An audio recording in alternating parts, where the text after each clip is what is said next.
Hey everybody, BrickLoot18 here today with another episode of Ask Brick. So yeah, look at me, two weeks in a row of Ask Brick episodes. Really excited about that. Got lots of great questions here again. Really excited to answer some of these. It is Halloween this week, so I figured I'd put some of my Halloween sets on display here. I haven't really got a chance to look at them this year, but I thought it'd be pretty fun for this video. So yeah, if it's your first time tuning in, Ask Brick is my Q&A show here on YouTube where you can ask me any questions down in the comments below, and then I answer them in a video. I try and do these every Tuesday, so every Tuesday come back and check it out. Before we get started, please don't forget to leave your questions down in the comments below. Questions can be about, my personal life, LEGO, YouTube, anything at all. Please don't forget to leave them down in the description below. And now we'll get right into the questions. Elena Beeswicks asks, "Hey Brick, why do you make LEGO videos?" That's a really good question. So I started making LEGO videos, I guess, like in 2012, and I've been making them ever since. I initially started making the videos just because I watched other YouTubers, and I thought it looked like a lot of fun, and it looked like a really cool community to be part of and making videos. And at the time, I was like, hey, I like making videos, I've got a camera, I want to do that. So that's exactly what I did. Why do I still make them now?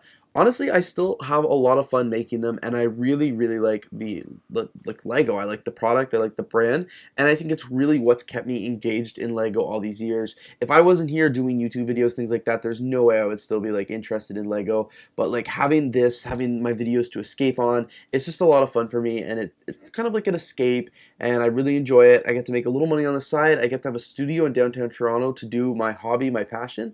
So that's why I continue making LEGO videos, just because I really enjoy it.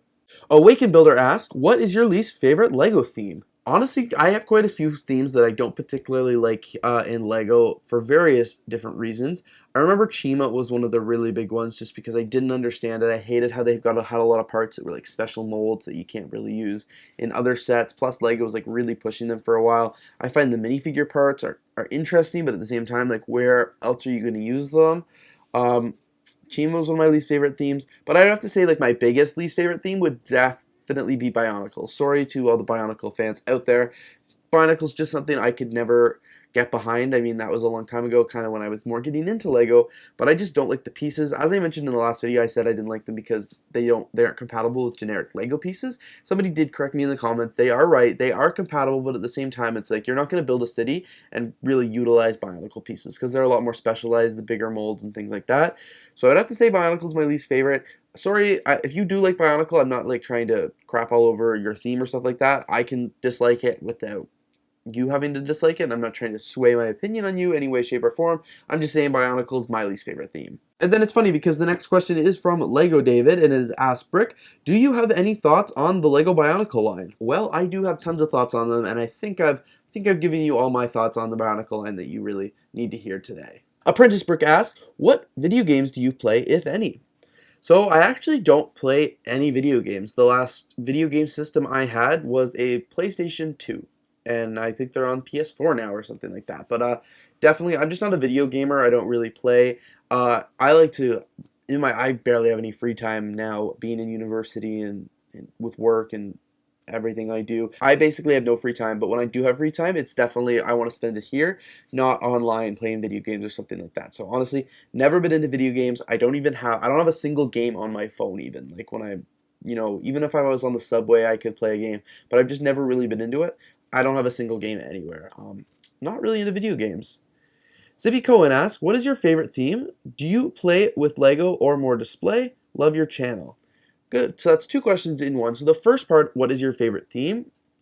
I can't choose a favorite theme, but every time anybody asks me what my favorite themes are, I have the top three. Creator Expert, LEGO Ideas, and Architecture Line. So that's really changed from the last few years. City used to be my number one. Anytime you'd ask me, it was LEGO City, LEGO City, LEGO City.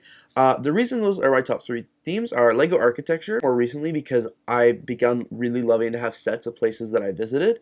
I've got a lot of the European ones from London and various places kind of around Denmark, things like that. I think there's just something really cool about being able to build a set from a place you've actually seen in real life, and I just think they look really good on display. Like someday when I have a nice condo or something like that, I can see myself displaying LEGO architecture sets just because they're really cool, they look unique, they look like a display, like a decor item, and just love the architecture line. As for Lego ideas, I really like the idea of being able to have your own Lego set come to life. Like designers can submit their designs, their creativity, and then I can actually purchase it. And I have so many Lego idea sets. I really love them. Like even like if you turn around, that's an idea set, that's an idea set, that's an idea set. There's an idea set up there, another one right there, and then even on this side, that's an idea set. That's an idea set. That's an idea set. And that's another idea set. Like just going around and kind of looking at, you can't see them all, so I apologize for that, but just going around looking at my bookshelf, like I've got so many idea sets on display here. I just think they're really cool, and they're just something Lego normally wouldn't do. Like they never probably would come out with a $120 Steamboat Willie set, or a Ship in a Bottle, or a pop-up book, or the Big Bang Theory. Like Lego would never get the Big Bang Theory license just for one set unless it was in something like Ideas. And Friends, I don't have that set yet, but it's #1 on my wish list right now. Like those are just really cool sets that Lego would never do. And then I especially love Creator Experts because you know what? Those are all the modular buildings, and I think those are really cool sets. And then they also have a couple other Creator Expert kind of type sets. Like you can't really see, but the London bus right there. Such a cool set, Creator Expert. It took forever answering the first question, but the second part of that question was, do you ever play with Lego, or is it more for a display? I would say definitely my Lego is more for a display right now. Definitely when I was a kid, 100% I used to play with it more. And my city I used to play with all the time, like set it up and then come up with scenes and like storylines and stuff like that.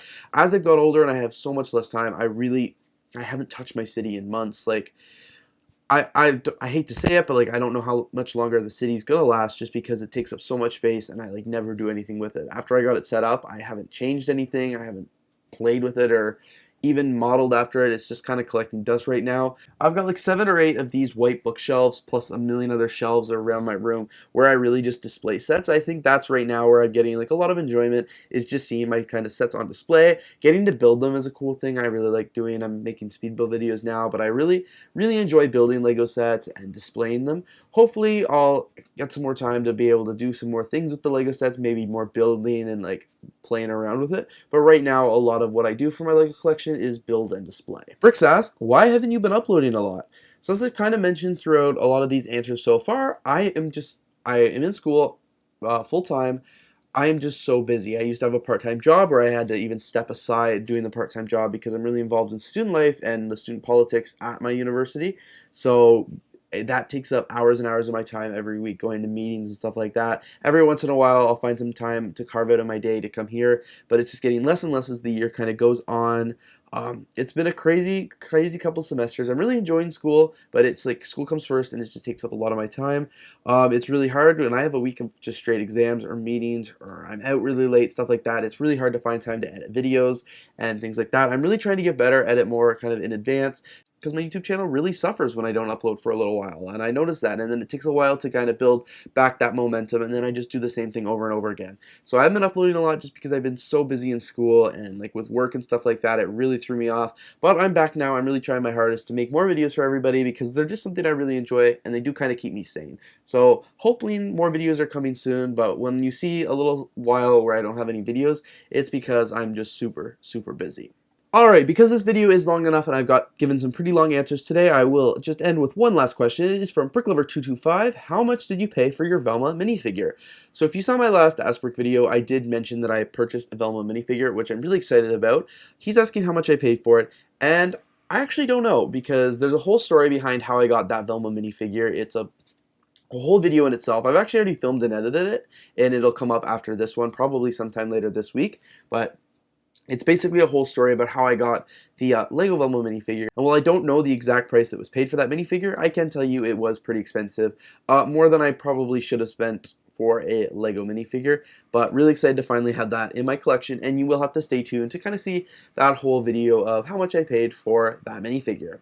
So thanks everybody so much for watching this LEGO video. Really hope you enjoyed. As I mentioned at the start, if you do have any questions for my Ask Brick episode next week, please don't forget to leave them down in the comments below. I've got a few questions queued up ready to go, but I'll definitely need some more for a full episode. So thanks so much for watching. If you did enjoy this video, please don't forget to leave a like, comment, and of course subscribe, and we'll see you in the next one.